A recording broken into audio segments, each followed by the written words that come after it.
Are you ready to join me in transforming fear to freedom? That's the objective of the show. Are you ready to explore with me and my guests? Are you ready to get into the deep and play? This is where it's at, and that's what it's all about. No medical advice here. Use discernment and decide for yourself if the information is right for you. All views and opinions expressed on this show belong to the individual and are not necessarily shared with the producer of the show. Want more details? Go to letsgetrealchattingwithcatherine.com. Now let's get real and have some fun. Who are we going to explore with today? Come on with me and let's get into the deep.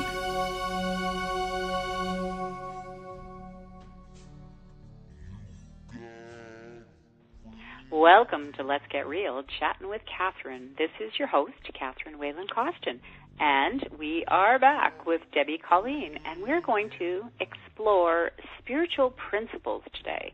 This is a big understanding because our spiritual self and connection to spirit affects our lives on this planet, or at least that's how I see it. We'll see where we go with this. I've asked Debbie Colleen to help me with this subject because she is such a wise intuitive, and she has wisdom in many areas. You can read her full bio on the guest page, and you can get her contact information if you'd like to have a personal or private session. This show is being recorded, and therefore we won't be having open lines. Many of the shows are recorded live, and we often do have open lines, so watch for those updates on the show. It usually says right on the show page, Tuesday, Wednesday, or Thursday. Click there, and you'll see if there is a live show. And you can also check on Facebook or sign up for the updates so that you know which shows are live and open lines and which are not. So Debbie Colleen has been using her intuitive skills for over 20 years, helping people to discover what they already knew but couldn't access. She works with people privately, in person, and distantly too. She also does workshops. She works with tarot cards, astrology charts, numerology grids, and a variety of other mediums, including her own Starseed Blueprint, which is based on the Chinese 5-element theory. And we've done several shows on chatting just about that, and they are in the archives and also on YouTube. So if you want to know more specifically about how that whole concept of the Chinese 5-element theory and the Starseed Blueprint works. Okay, well, basically, Debbie uses whatever she has available, and especially her intuition. It all depends on the needs of the seeker. So, okay, we are going to get into this with Debbie today. Are you there, Debbie? Welcome to the show. I'm here. Thank you. It's great to be here, Catherine. Awesome. Always my pleasure. Thank you, Debbie. Spiritual principles is such a big topic, and I love the way you have kind of broken it down into certain, what do you call them, rules or, well, principles, I guess. They're principles. Yes, really, rules are what we create as human beings to deal with pretty well specific situations. Principles are flexible and stretchable, and they cover everything from the tiny to the humongous. And they're really like the principle of gravity. They affect us here at the basis of everything. We know about gravity because it's a physical law, physical principle, and we don't necessarily know about the other ones, although we have heard a lot about the law of attraction in the last few years.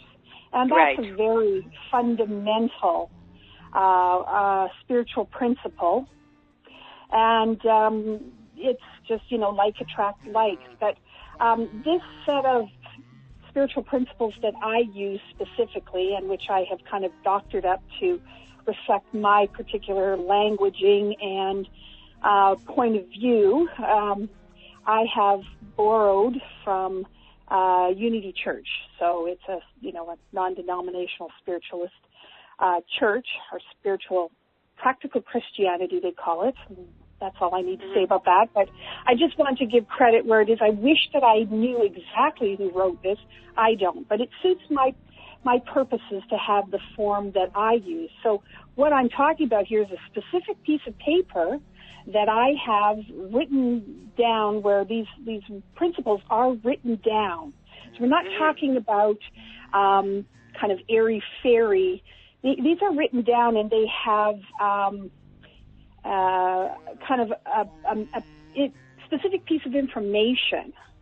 Now, some of them kind of overlap because, well, in breaking things down, how this world works, we have things do overlap. Well, how about if I just read the actual concepts, the principles, and then we'll talk about each one. Would that work? Sure. So we have, I honor the power of my word. The second one is the mirror of physicality. The third, benevolent principles of truth. That's right. Now, those 3 paragraphs at the top of the page here are actually not necessarily spiritual principles in themselves. They're context. Ah, okay. Yes. I haven't asked. And a lot of the information in here is couched in the language of Christianity, and because it kind of suits it. This is the language that a lot of English-speaking people can understand, although sometimes we react to it, but we do understand it. It's not a religion, and I mean that's sometimes we get a little bit confused because religion is more of the practice of a certain dogma and theology, whereas spirituality there can be spirituality in various religions, but what we're talking about here is spiritual of nature. Correct? Yeah, this is what, as human beings, we have interpreted to our understanding of how things work here, specifically like gravity, like what goes around comes around. The golden rule, do unto others, the basic concepts like that if we really practice them, our lives would be better. And they're not about religion, and they're not really about spirituality. They're actually working principles about how this realm works. And now that we've come through that doorway of evolution that was December 21st, this is how things really work.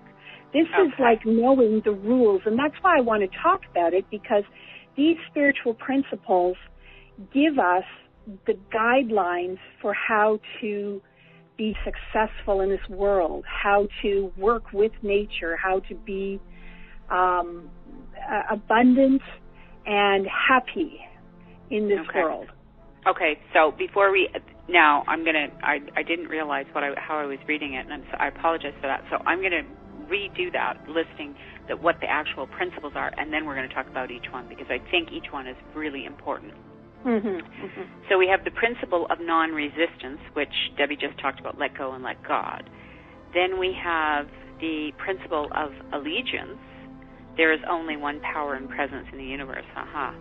Okay, and then we have the principle of support, also awesome. Mm-hmm. Principle of consciousness.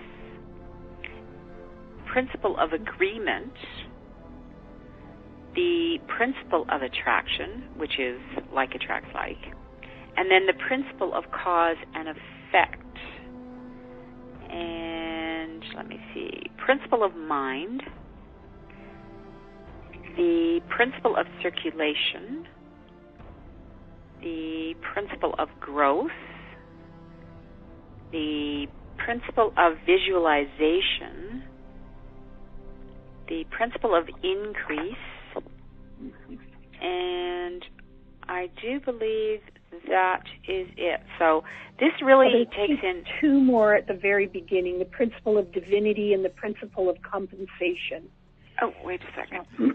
They're just right under the title. There's not really an order here. It's just how they're, But just so that we can sort of give a context to how we're going to talk about them. Principle of divinity and the principle of compensation.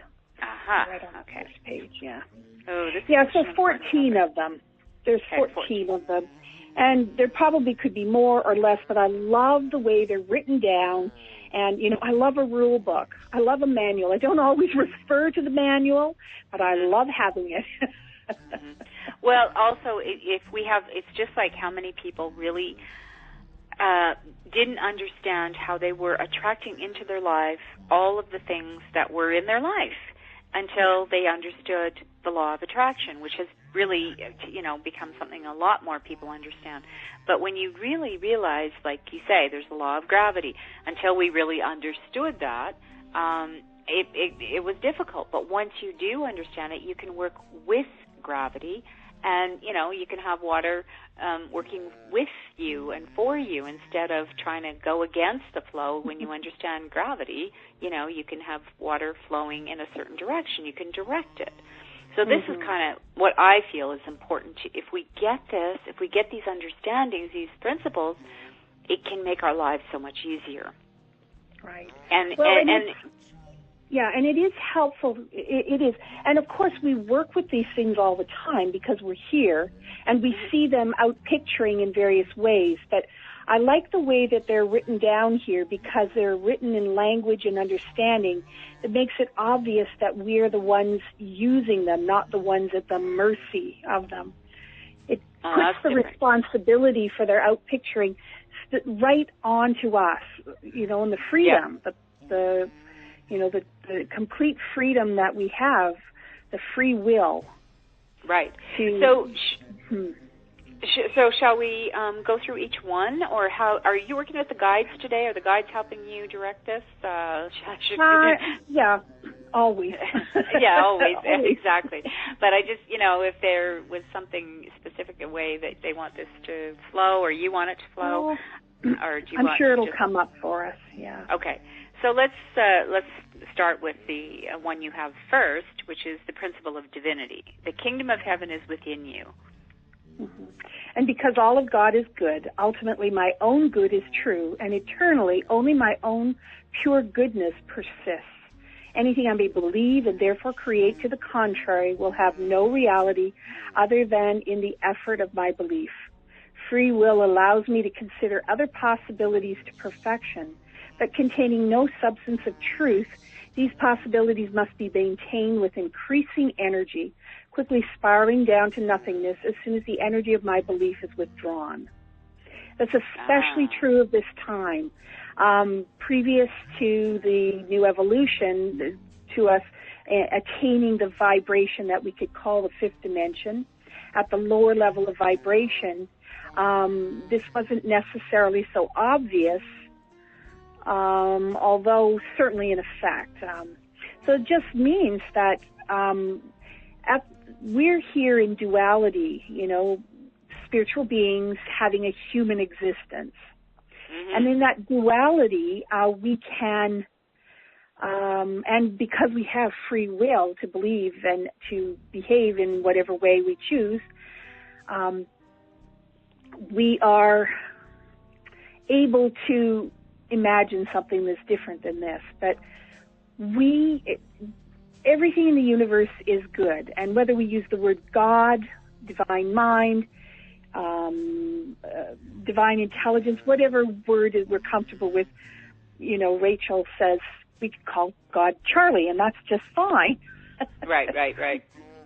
But then what you're saying here is that if you are seeing, witnessing, observing, or experiencing, let's say, something other than heaven in your life, then that is an illusion, and but you can choose it, and you are choosing it. And I think this is a big problem for people this is where people have a very hard time understanding how they are creating their own reality.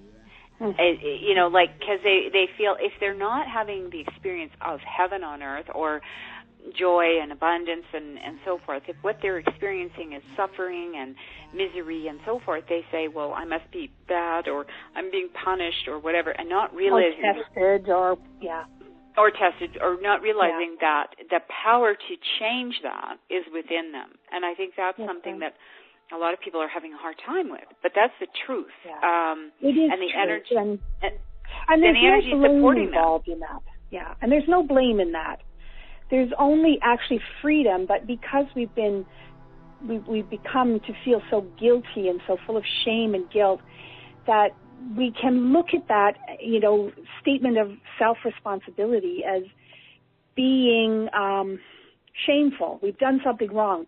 But the truth is we're here to experience the physical, and however we choose to do that is our choice. And we have the right to that choice, although, let's choose something easier as soon as we get the awareness. Mm-hmm. So it's not about blame and shame, and exactly. And that's, I think, why part of the reason why people don't want to own it is because they think, everybody's going to say, why would you choose such a miserable life? And it's like, because it's the only place you can get this kind of misery. Don't we understand that? It's true. You can't get that misery. That's right. And we can't, and we've got so many rules that we're trying to follow, so much political correctness, so much this is good and that's bad, and each in our own unique way, we're twisting ourselves in pretzels to be more and more about what goodness is, or else we've given up the whole thing and, lapsed into depression or whatever form. It's different for each being, but this is the only route to freedom, is to know that everything in the universe is good. And anything that we choose to believe differently about it isn't true. And it's our awakening, our consciousness, and our gift to move into an understanding of how that goodness is playing out. We get so involved in rules that we keep trying to make life to look a certain way, to keep up with the Joneses, to be as good as this model we have for ourselves, to make more money, all of these things that have been presented to us in various ways as being correct. And it's not necessarily so. And we twist ourselves, we turn ourselves to try to do that, but sometimes there's just a place to start all over, rather than trying to fix all the things that aren't right, putting our attention on what is true, and everything being good, and looking for that goodness in everything is a very powerful place to start, including in ourselves. And I know we may get into this as we go through these principles, but one of the things that comes to my mind as you're saying that is, I can hear, people listening and saying, well, you know what, I had this happen to me. I basically have had a terrible life because of this, this, and this. And are you trying to tell me that, everything about that isn't good, isn't real, but I've been experiencing it? And well, it certainly is real at this level. It is real here. It is real. Because we're physical, we're experiencing a physical lifetime. But because we are part of an energetic universe, we're a part of an intelligence, not even energy, purely of love and goodness and intelligence. We can, in identifying with those truths, we can very quickly turn our lives to something much better, much more empowered. And I'm not saying that it's simple. It's no. It is what it is, and it's different for every person. But but I think having some of these understandings does certainly support helping us to move into something better than because we can look at the shadows and regret the shadows and blame the shadows and feel at the mercy of the shadows as much as we want, but the only truth is in the light. And the light is knowing the goodness, the benevolence, the totality of the intelligence that God really is. And in my saying that, I'm going to say this again, that I'm not saying that this is how I live, but it is what I know. And the knowingness of it is the only thing that makes it easier. But I think that's really an important thing. It's doesn't mean that when we know things, then we aspire to create that. Doesn't mean that, we have it all figured out, or that we are able to always, apply everything. It doesn't mean, I just find that's interesting. That doesn't mean we don't have something to offer that is wisdom if we haven't got the perfect life. Because if we waited for everybody to have the perfect life before they could speak, it would be pretty quiet. It would be pretty quiet, really. It would be pretty quiet, yeah. Yeah. And, and we're all in this together. And it's a profound experience, physicality. It's nothing to be blown off lightly, or there's no shoulds about it, that makes it easier. It isn't easy. I mean, you've had tragedy in your life, and it is not easy to be in a physical body, and it's dangerous and it's whatever, but who we really are is something else. And knowing these principles and working with them is the only route where we're going with this is everyone goes there. It's not for some elite few. In the next, what I've heard is 300 years, this is the route that all of us, in one way or another, in all our uniqueness, is, we're going to come to know these. Right. So let's look at the next one, which is, because that's what I think is that as we have better understanding of these, that's right. we can choose to go sooner instead of waiting for everyone else to know. And then it's like, oh, why didn't you guys tell me? We're telling you. Right.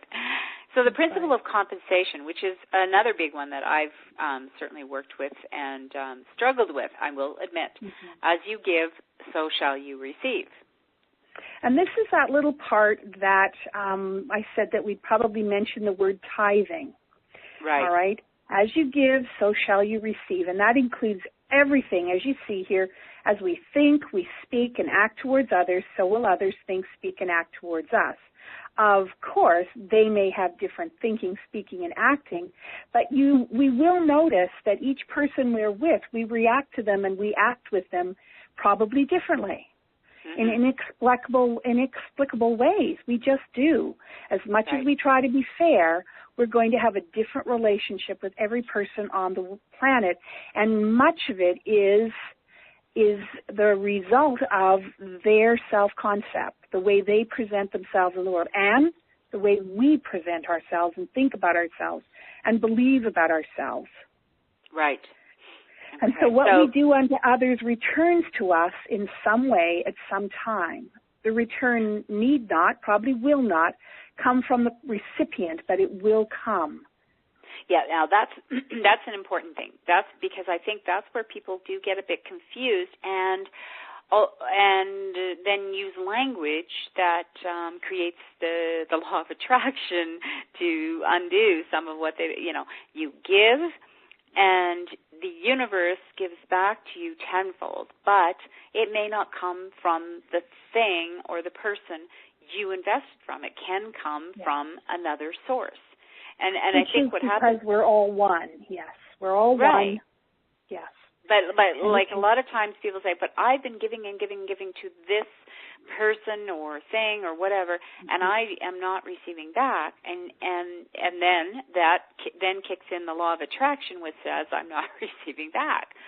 Right. So you can hear it sometimes in such silly, I'm not going to say silly, that's a judgmental word, but when a parent believes that, they've done so much for their child, they've given up, or for a spouse, I've given up my life for you, I've done all this for you, and I've gotten nothing back. This is the answer to that. It was not up to that person to give back.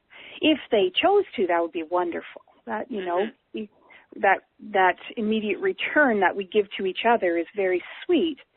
But it is also the principle behind paying it forward, where we give to that forward sense of trust that as we give something to someone, something very good will come to us from another place. Right. And that's where the whole concept of tithing comes in. We give to what feeds us. We give to our highest source of spiritual nourishment. Because when we give to that highest source, then we receive from a high source. Mm-hmm. So this is us choosing to put our attention on the best part of ourselves, the best part of our world, and not just for ourselves, but it will come back for others because it's multiplied tenfold. Because everything that we receive, the wholeness of who we really are in the oneness receives. Right.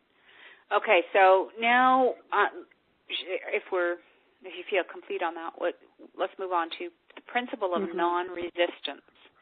Yes. Let go and let God. Yes. What we resist persists. Our negative reactions indicate resistance within us. Indeed, others mirror our own resistance to us. they mirror our own resistance to us, and our reactivity is merely to the blockage within. When we choose to flow with divine consciousness, our non-resistance immerses us in the energy of truth, which is abundance, peace, and joy. Yeah, this is the big, big picture. Let go and let God. How difficult is that? It is, isn't it? Because we really do feel like... Yeah. Well, we really do feel like, well, if I don't control this, who's going to? And I think exactly. Control we is think a it's big our job. Mm-hmm. Yeah. And there because are we have some so things little in our life. Yeah. Yeah. And also because there are things that are up to us, you know, how we choose to behave, how we choose to react, how we choose to, you know, show up in this world. That is up to us. Yeah, well, but, what I was just thinking is that we have so little control, or we think we have so little power. That's the big thing. We have so little power that whatever little things we can control, that's where we put our focus. When the truth is, we actually have a lot more power because God is within each one of us. So, but we don't tend to realize that. It seems like that's part of that amnesia on coming into planet Earth. Well, I had a lovely chat with one of your guests, Rocky Krogfoss, yesterday, and Rocky and I were discussing exactly this, how, you know, really we have been taught to think of ourselves as being in a mental universe, in a small box, and we try to fit ourselves. Debbie? And that, yes? Sorry, I missed that last. I missed a whole sentence there. Yeah, we try to fit ourselves into what we perceive is there for us to fit into, rather than seeing that we're at cause. You know, it's a huge difference to see ourselves as creators or co-creators, rather than being at the mercy of, which is another principle. And as if we can let go and let God and see what wants to happen, trust in the intelligence and the benevolence of the universe on our behalf, that if something is showing up and we don't understand it, which of course we won't, because all that we know at this level is contained in our mind, and our mind can only hold what is in the past, then how can we actually project ourselves into the future? Right. How can we have imagine? No reference for the future, right? We have no reference for the future. We only know what was in the past. And we can know what we want. That's one way that we can create the future, is to know what we want. But even what we want is shaped by what's been happened to us in the past. And so that can be very limiting. But we can have, don't you think that it's about something more? Well, but when you say, okay, we don't know what we want, and that would be we don't know, we want the red car, that we can know that we want certain other part, like we want love, we want abundance, we want freedom, we don't have to know the specific, like how it's going to show up, right? Isn't that the difference? Well, we can know pretty specifically what we want, but we don't necessarily know what will happen having that in our life.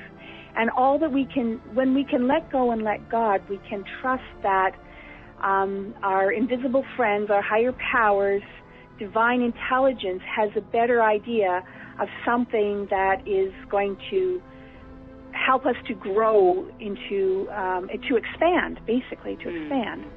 Okay. And so we can't keep things at the level that we've created up till now. We're always expanding, but that expansion is kind of unknown to us. The factors of everything, of the possibilities, and where divinity is taking us and our consciousness in a benevolent and powerful way is what actually we want here.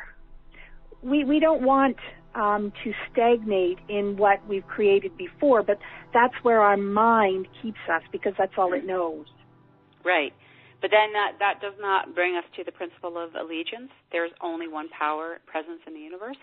Exactly. Thank you. Neat segue. Mm-hmm. If divinity is our source, then wisdom dictates order to our affairs, and we are not subject to the whims of the world. Free will allows us to ally ourselves to any belief, and principle magnetizes the consequences of belief to us perfectly. Divine intelligence, our Creator, instilled in us our true desires and also fulfills all of our desires completely when we use our will to align with the one will of divinity. Mm-hmm. So this is an interesting point of view on free will, is that if we have free will, doesn't that mean that we have to,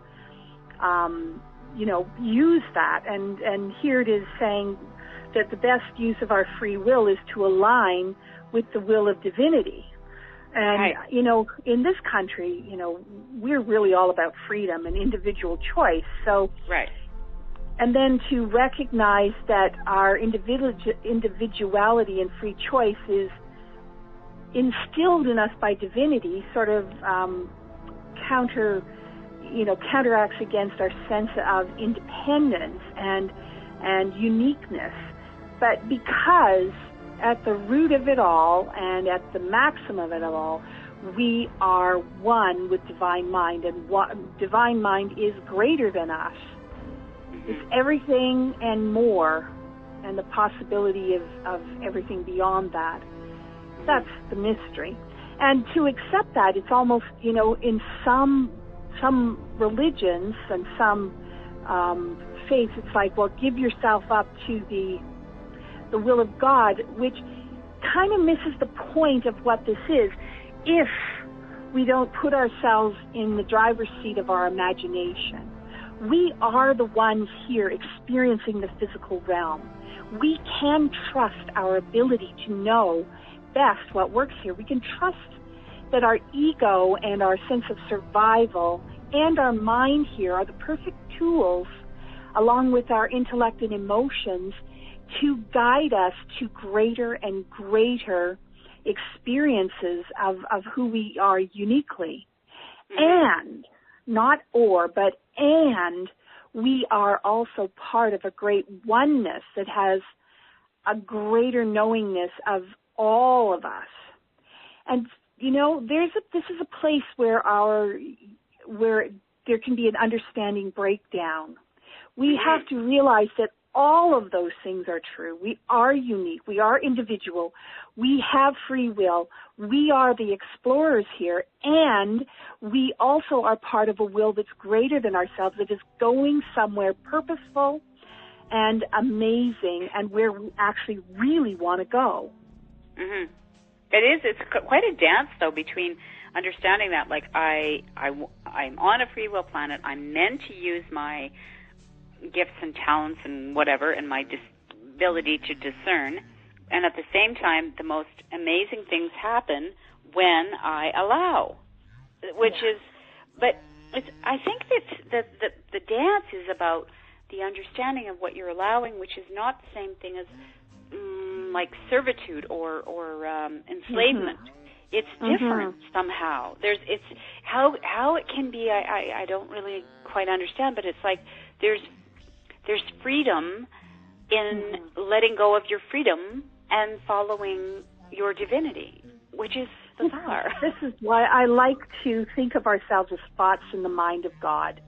Those thoughts are profound, important, perfect, never-ending, and beloved, absolutely beloved, that divine mind loves itself, loves us as part of itself, and that there is this incredible hugeness about what's actually going on here that is too big for our senses, too big for our human selves to always comprehend, but it is going on, and that we are an integral part of it here in the physical, doing our part, but also our unseen friends are part of it as well. Right. And all of this has got purpose.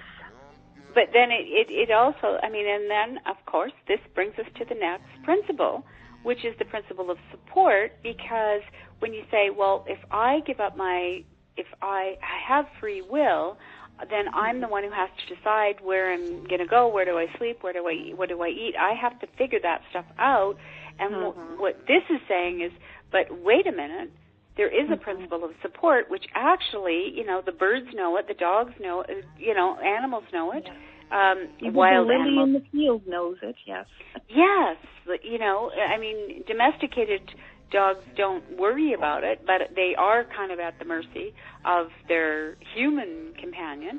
But, generally speaking, the support is there.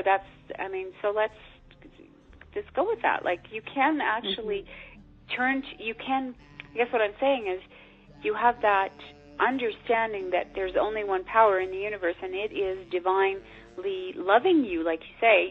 We are beloved, therefore, of course, we are going to receive all of the support we need. But not therefore anxious, saying, what shall we eat or what shall we wear?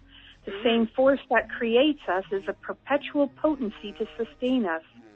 The presence in us has nothing whatever to do but work for our highest good out of its absolute unconditional love for us. Benevolence is always working on our behalf, on behalf of our divinity.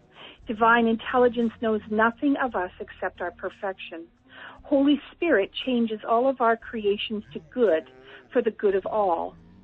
So the principles of support is these spiritual principles are that support, that the co-creative energy that we have being used in that energy of pure goodness as much as we can is a support. And there are all the forces of nature are in effect to support us. And they're entirely non-random. They react and they enact with us in a non-random, personalized way. That it's not just, everyone shall eat, porridge for breakfast and soup for lunch. It's not that. No, right. What do you really want? What do you want to play with today? What's your highest longing? With absolute, unconditional, non-judgmental response. However, there's that small voice within saying, but if you do that, it's the likelihood is you'll be hurt. So that's, if that's your choice, that's your choice. If you want to experience pain. But you still have the free will. And sometimes I suspect that sometimes that's the truth, is that we do want to experience something that Definitely. we do. Otherwise we wouldn't have come to this particular planet, this dimension. That's so, right. The principle of consciousness, as a man thinketh, so he is. Okay, now that is pretty profound, because mostly our mind is our world. Our consciousness mirrors itself upon our reality, seemingly in the external, creating a future which gives us exactly the consequence and outcome of our thoughts. This way we can experience our free will perfectly as we create our reality from our beliefs and note our movement through the physical realm. Shifts in consciousness become very obvious as we experience our past creations in the higher vibration of current understanding. This principle divinely perfects our practice of awareness. So it's like a computer program that you're debugging, that everything, you can go through it and see what's actually happening as we create the program. You slow it down and you look at it and, say, oh, okay, that didn't work, that very point. Okay, well, let's do it over again this way and see what happens. Mm-hmm. So how we think about our world is really how it plays out. And the great thing about what we think is, as we know, we can change our minds pretty readily. Yeah, and that's women, yeah. Well, but that's the thing, is that what we think about something is, I was just saying that to someone the other day, is like they had a perception that something they were doing was, their job or whatever. Every day it was awful, blah, blah, blah. And every day, yes, sure enough, it did turn out that way. But, if you expect to, just sometimes it's a simple thing like saying, wonder what awesome thing is going to happen today. And then it sort of puts you in a different light so that you're actually looking for awesome instead of looking for something dark and grumpy. And so I catch myself saying, I'm sick and tired of this. It's like, okay, Debbie, no. Yeah. That's not necessarily what I want to create. Sick and tired is not a positive outcome. No. Yeah. But we do that, and we have that ability. I mean, therein lies free will and our ability to be, So, so now we have... Which is the principle of agreement. Yeah, I was just going to say, I know it seems like I'm rushing, but it's just that I want to make sure we cover them all in this segment so that we can then maybe take them out and discuss more clearly in other future shows. But for now, yes, the principle of agreement. So we have, which is namaste, the Christ in me beholds the Christ in you. When the seeds of conflict begin to reveal themselves in us, we immediately forgive our inability to know truth in that moment. We affirm our unity with infinite mind and its love and peace. We affirm our unity with infinite mind and its love and peace. We treat others on the level of their innate divinity, knowing that divine intelligence is on both sides of the mirror. We give up our judgments and trust divine order.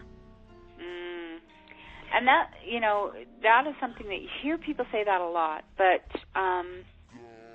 can you just maybe elaborate a little bit more on that?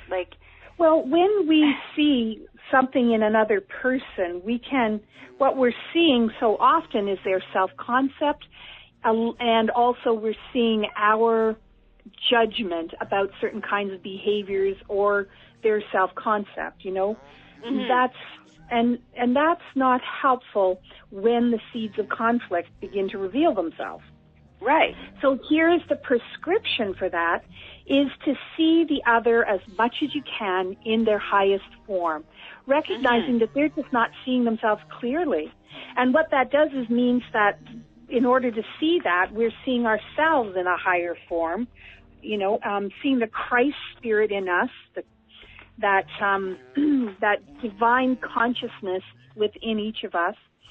And when we see that, we call it forth, and we also mirror it to ourselves. And this is how conflict is overcome. And that's what forgiveness is all about. This is the whole idea of forgiving. We give to a higher understanding of who that person and who we really are. Right. And we can be very sure that if we are reacting with judgment or negativity or fear or whatever it is to another person's behavior, at whatever level that behavior comes from, it's something about ourselves. Because we can see people having behaviors that's not helpful or not useful, and just knowing that, that's not useful, without having an emotional reaction to it. It's when we have those reactions that we're pretty clear that it's about us as well as them. I'm not saying that their behavior is not about them. I'm saying it's our reaction that we can take note of, and we can use that and this particular principle of agreement. What do we want to agree with here? If I'm going to agree with a lower level of belief that someone may have about themselves, if I agree with that, then I'm saying something about myself, and I'm saying something about the universe, which creates a negative outcome.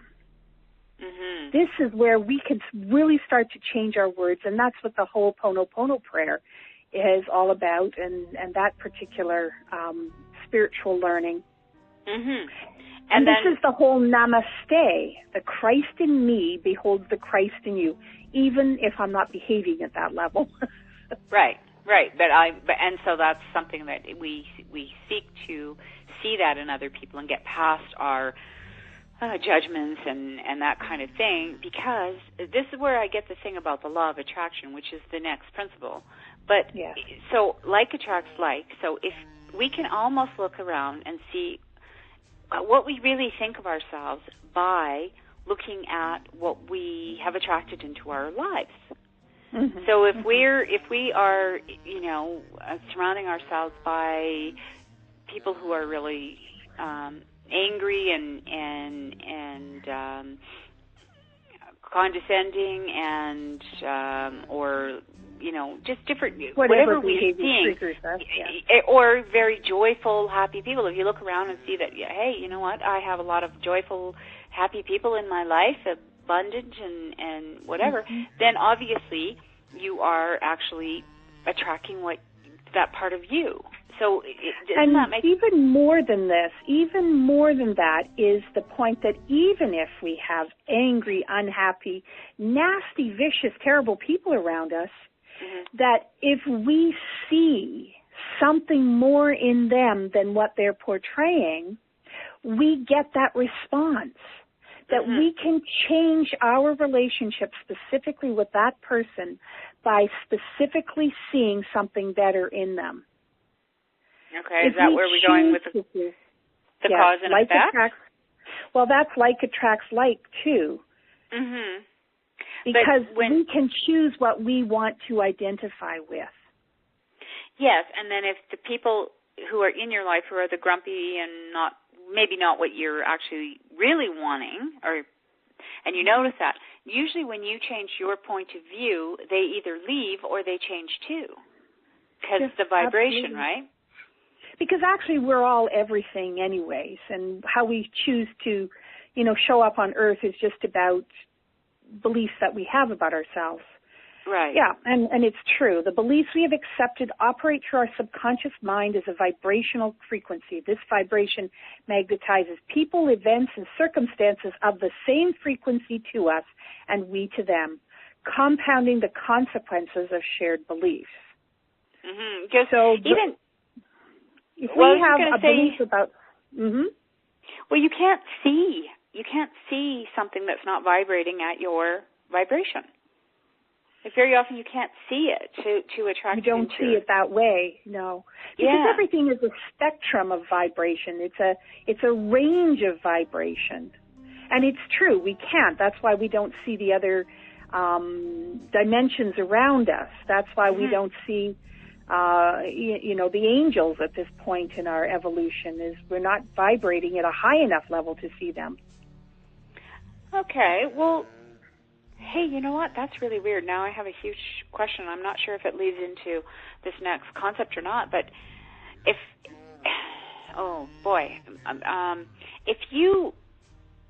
we have to vibrate at a very high vibration in order to see the angels and whatever, how is it that some people who are kind of, I don't know, not to be judgmental, but that are sort of, we have people who are psychic, who can see angels and whatever, but also are not always in the highest integrity. They're not perfected beings? Well, I would say that they are seeing through their highest vibration. Okay. They are, because we have all those vibrations in us, whether they are active in your relationship with them or not, that means that they are seeing through their highest vibration. They've taught themselves to see through that.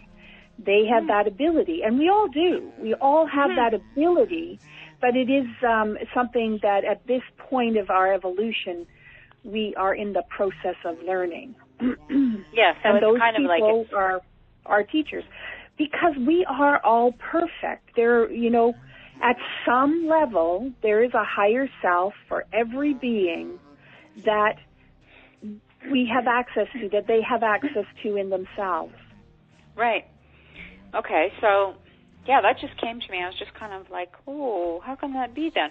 Because, okay, let's go to this cause and effect then. This is a very important one. We are cause, not effect.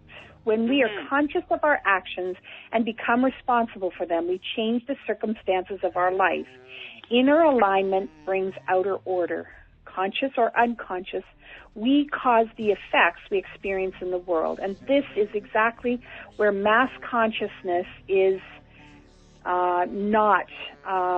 it can really evolve into, because victimhood is a very sad place to stay, and that is how most of our mass consciousness works on this planet, is at the level of victimhood, where we're in a mechanistic world, we're accidents of nature, that we are at the mercy of events totally outside of ourselves, and there's no recognition of our higher being here, or of the benevolence of divine mind surrounds us. It's just not a part of the mass consciousness of this planet. Soon to be changed. I know, but and it's so funny though, because it's the fact that that's what's kept us in the state we're in, and even talking about it, we even saying that that's how it is so rejected. No, you cannot tell us that we can't. It's like, well, that's the whole state that the caterpillar and the butterfly show us, that at a certain point in our evolution, when we've been ground crawlers, there's a change happens, and who knows what triggers that change. It's different for every being, and it's unique, and it's individual, and it's part of our exploration of the physical realm, and many, many people are going through that particular exact level of change at this time. And we have a lot of amazing teachers among us, ranging from Oprah and Eckhart Tolle and Wayne Dyer, Deepak Chopra. We have amazing teachers who are reminding us all the time, and it's just a place that each person can come to in their own time. Right. And the truth is, in order for there to be teachers, there must be students. So right, who's agreed exactly. to be the student this time, Because we've had these different awarenesses in different lifetimes, and then we come back and play different roles. So, okay, so the next is the principle of mind. As you believe, so it is done unto you, and that kind of also, dovetails nicely into... By making a change in our beliefs at the conscious level, we affect the subconscious mind, where co-creation actually occurs. This shifts anything not in alignment with those beliefs, as some of our beliefs are connected to negative expectations. Thus, with significant shifts in our most basic beliefs, many other beliefs automatically change accordingly. Sometimes structures in our life crumble to be rebuilt on more stable foundations. And this is why there's a principle of readiness. Okay, that's not a principle in these pages, but there is a readiness to be respected. And for those of us who have tried to wake up other people around us, it doesn't really work, and it's not necessary, because everyone in their unique relationship with the Creator will wake up to this particular level of understanding in their own absolutely perfect time. It's like, when is the child ready to hear there is no Santa Claus? Never. Not if the child is Catherine. Never. Never. But it's also true about why there's a readiness needed, because these beliefs, how they're connected in each individual person, can cause a significant crumbling. And if we're not ready for that crumbling, it can be a very difficult transition into a new understanding. And that is honorable and respectable, and something that in the love that we are, not necessarily to be demanded of other people just because we want company in our new understanding. Right. Just because you get something doesn't mean the world wants to get it too. I mean, I can imagine how lonely it was for Einstein and Thomas Edison and people. It must have been lonely. There weren't a lot of people they could have very long conversations with. I mean, I'm grateful that we have this opportunity to have these kind of conversations today, which are a lot more on the philosophical edge than, just what we used to allow ourselves, and, that we have listeners. So what goes around comes around. Principle of circulation. Yes, what goes around comes around. Stagnation is death. A pool of water cannot be kept clean, sweet, and renewed unless there's an outlet as well as an inlet. Our responsibility is to keep both the inlet and outlet open as divine life and abundance flow through us. Life is dynamic, moving us through experiences to expand our balance as spiritual beings in the physical realm, creating ongoing assimilation of our physical understanding within divine intelligence, which, what goes around comes around. And that's what we are. We are beings who are conduits at our highest level here in the physical, is to be the most open, the broadest, the most discerning conduit of high vibration into this realm. Mm-hmm.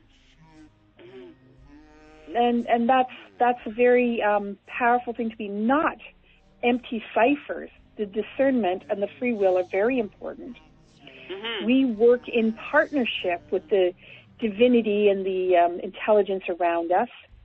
It doesn't direct us other than, it does direct us, but we direct it as well. We focus the light in the appropriate places of our interest, where, the longing goes to focus our light and to focus our creativity in partnership, in communication. But an openness channel, that means the fewer opinions, judgments, blockages that we have, the more freely the energy of goodness flows through us. It's interesting, too, though, how each, the principles draw on each other. Like, the principle of circulation, you also look at, that whole pay it forward thing and the law of attraction. I mean, it's all, it feels like they're all different ways of saying the same thing. Exactly. And when you say it differently, different part of your brain seems to get it. Yes, exactly. There's like, I can see that way. And so, and then, that's the principle of growth.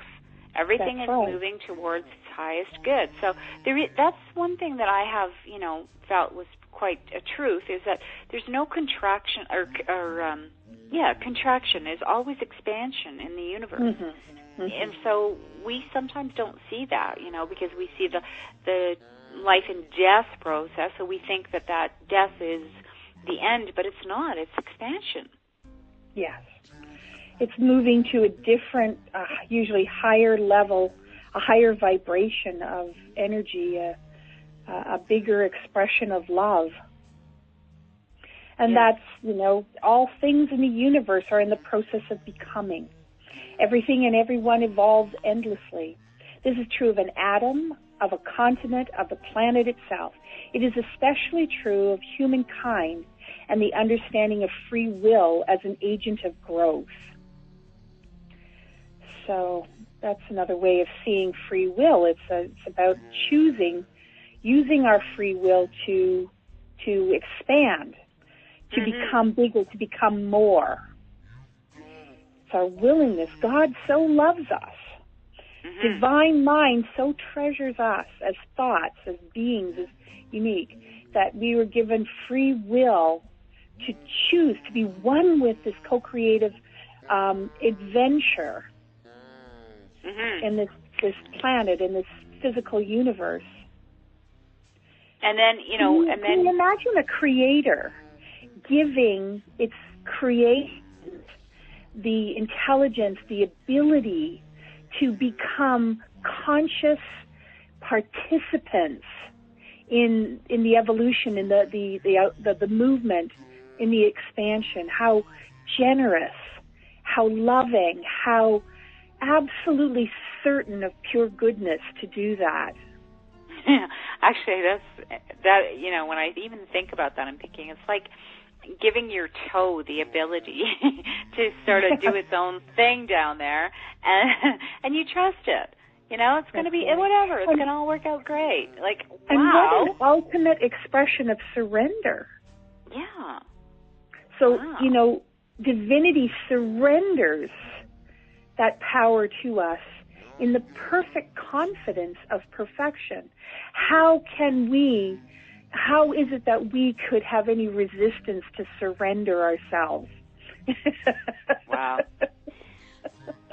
Okay, that's the spirits working through me, okay? I had no idea of that. It boggled my mind, and I'm so filled with joy at the possibilities that opens up.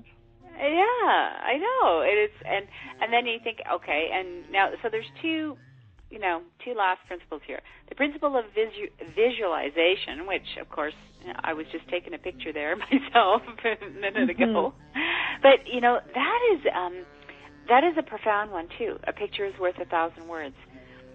Visualization, there's much talked about that right now. So, yeah. And so true seeing is a flow of consciousness flowing from within, and it is the energy of our true nature. Seeing from within, from our connection with divinity, is discerning with neutrality, without judgment or opinion. Some visualize with pictures, others with ideas and intuition. We visualize the outcome positively as if it is ours already, close to our being. If we block this flow of consciousness, attempting to settle for what is in the moment, we create resistance and stagnation, the antithesis of abundance and joy. So that is so profound, because this is the description of the feminine nature. This is what the feminine is that seeing from within, seeing from our connection with divinity. So this is not just about sight. This is not about the physical activity of sight. This is about how to contact our connection with divinity. And it's looking within, whether we see pictures, with ideas, with intuition. There's many ways of being in contact with divine mind. And how it comes through us, if we're able to discern with that connection coming open in us in neutrality, without judgment of it or opinion, that energy can flow through us into the world and create something perfect. It's because we interact with this information coming through. Our body has a reaction of fear, of judgment, of opinion from the past and other experiences that we begin to limit or block, or to make it smaller, to fit into a box. We look at, something occurs to us and we say, that can't be. This is where we get this intuition of, travel. Pardon me, I'm longing to move somewhere else or to see something else. But, oh no, I have to have money first. And I have to have a job to get that money. Yeah, we start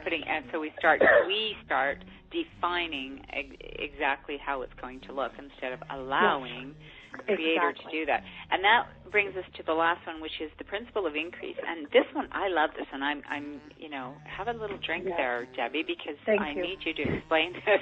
Really, this concept: the rich get richer, the poor get poorer, and of course, that to me goes back to what we like. Right. It's all in how we see ourselves. It is. If we see ourselves as poor, then poorness, the universe, without judgment, says, go ahead, create. This is created on your behalf. And, your wish is my command. Yeah. That's right. With perfect love, if that's your game today, if that's your adventure in this moment, that's very cool. We're experiencing poverty through you. How amazing. Look at that. See how little you can make miracles in your life with. See, in this limitation, how because life is holographic, it's not linear. Because it's holographic, it doesn't matter how small life shows up as. It's in complete relationship with the mightiest, with the largest. So if something is coming through a poor mentality, it does not diminish the perfection of it. Nothing is lost, just seen as smaller. Mm-hmm. And the thing about it, that's funny. I mean, having these understandings can really shift the experience that you have.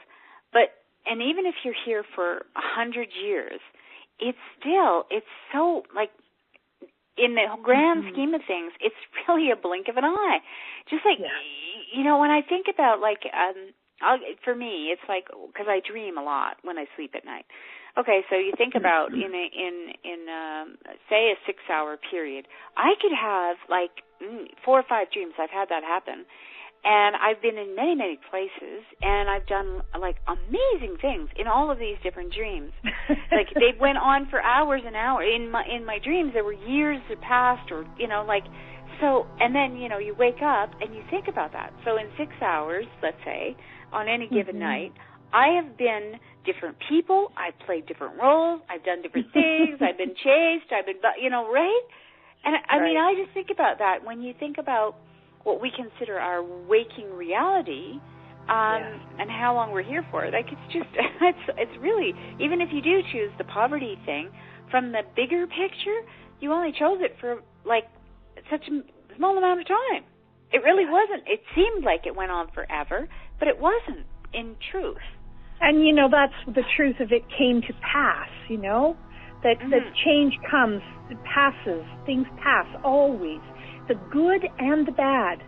You can be successful, you can be at the top of your world, and then something can crumble, and that is the nature of our experience here, and it's different for every individual. So life and creation are abundance. We can constantly affirm abundance flowing with the expanding consciousness of life. All creation adds exponentially to the totality of consciousness, the experiences of each individual light of divinity, adding endlessly abundantly to the totality. As we acknowledge our oneness with divinity, our wealth increases as the totality of consciousness increases. Belief in separation removes us from the flow, and limited thinking creates decreasing returns in the negative downward spiral created by all untruth. And yet, part of exploring the physical realm is learning that as well. Well, with no judgment, whatever we're doing is just okay. Exactly. And that is really hard for us to get our heads around. Like, it's okay if you want to choose that. And it's not about, sometimes people hear that, well, that's okay if that's what you want. It's like, it's not a judgment. It really is. It's okay. But if you don't like it, if you actually do prefer something else, you can actually change it. And that's a really big thing that, is another part of mass consciousness, that where we identify with other people's issues, that, we watch the news and someone got mugged, immediately the belief is reinforced that could happen to us. And as we accept it, the likelihood of it happening may well be increased. It may well. Because we're like attracts like. And this is why it's important for us to individually take a look at these principles, to understand, to, as much as we want to explore into the kind of world and life that we really do want. Like that, I think this is the point of doing this show, is to let people know, actually, there is something at work. It's like, actually, yes, gravity is real. Actually, these are kinds of important things to know. So. And these principles are very helpful to understand, because when we can wrap our mind around them, or when we can call them up in the moment when we have a question, and when we can start to accept them so that they move through the aha into the habit and then into the unquestioning living of picturing of them in our world, that's when we start creating more good. And that's a process. That's what that's what a lot of people are seeking. I mean, it's hard for me to imagine, but I do know that, I have seen it where people are actually not the least bit obsessed or concerned about the future of the world or even their lives. They just kind of accept that, it is what it is, and I like it like this, and they don't actually have an aspiration for it to be better. And there are other people who are thinking, wow, we can do something different. And it's all okay. And that is hard for a lot of people to understand. It is okay. Yes, because we like to, one of the places that goes along with that identification with what I'm going to call in a harsh way, victimhood. Before we reach that understanding, that awakening to our consciousness, in that unquestioning state, we also have the kind of a mass consciousness belief that whatever's right to us is agreed on by, the majority, that our sense of right, for the most part, people believe is the majority, and that makes it right. And we're very, very disturbed, and this is what makes us angry. Usually if we're angry, it's because we found that there's a disagreement where we assume there was agreement, that someone else has a different belief than us about something. That's usually at the root cause of anger. Especially if it's something that we really believe is important to know, or, then it's like, but you have to see it my way. That's why a lot of these battles go on in the world. It's like, you have to understand what I'm saying, and I'm going to make you understand, which is ridiculous, because nobody is going to get it from that point of view. And we have these ideas that are very kind of what you could term in a large way codependent, that what our good is dependent on other people's good. That's what the codependence is that I am relying on you because what happens to you affects me, and that's not necessarily true. If we look at the big picture of the world, things are going on to people who live next door to us that have nothing to do with how we live.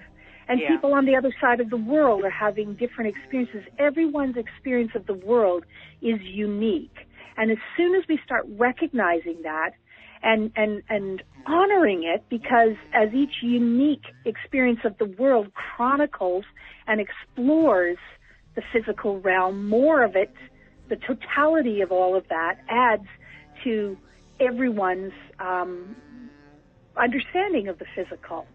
We're all unique explorers of our own particular worlds, even though we seem to be in the same place and having maybe the same experiences. We're not having the same reactions. We're not having the same outcomes. We're not having the same unique set of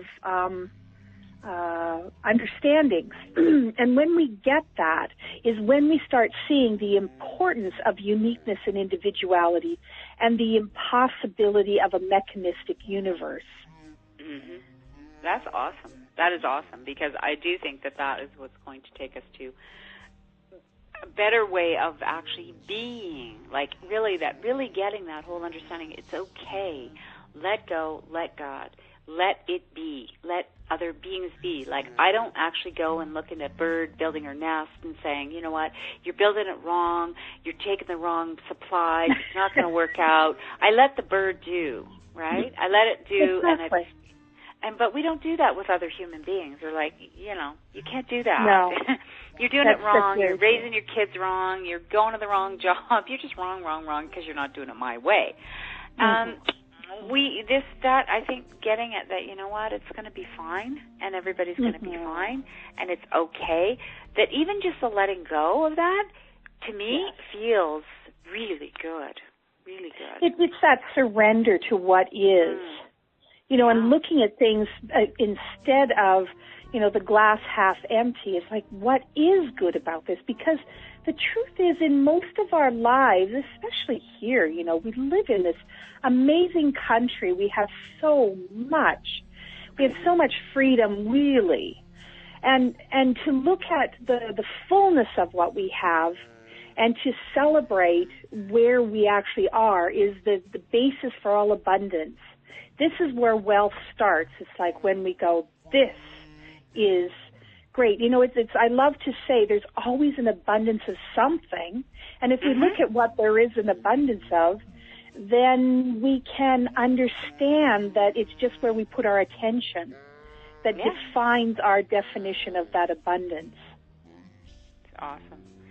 Well, I think that's going to wrap it up for tonight, Debbie, and I so appreciate you taking the time to share with me. I know you have other engagements, and I think this is pretty deep and that we are going to need to explore it in different capacities in other shows. But is there anything else you wanted to feel that's important to leave us with today? Or No, I really think that we did a pretty good job of representing the spiritual principles here.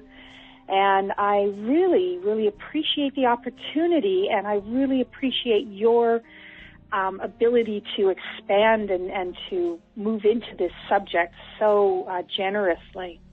Oh, I love thank you. these talks with you. I love them. Yeah, I love going into the deep too. And I also want to let people know that if they want to work with Debbie privately, which is different than this process, obviously, working with the Starseed Blueprint, and Debbie's been on my show many times, so you can get the gist of how she works with it and with you privately. All of that information is on letsgetrealchattingwithcatherine.com. Go to the guest page, look for Debbie Colleen, and her contact information and everything is there. And so I just really want to thank all of you for taking your time to listen to us, to be with us, to share, to learn, because to me that's what it's all about. I mean, just taking us out of what we've sort of accepted as norm, and seeing what else is possible. Whether you choose it or not is entirely up to you. But I like to know what's possible, and that's really why I do this show, and really why I love sharing with you. So I want to thank you so much, and until next time, take care. Wasn't that amazing? Thank you to my guests for sharing with us today. Thank you for watching. Feel free to share the link. You can join us for live shows by going to letsgetrealchattingwithcatherine.com and listen to the replays from the show page, preview guests, and explore links to our Facebook fan page, WordPress blog, and more. We are creating an exquisite world. Until next time, take care.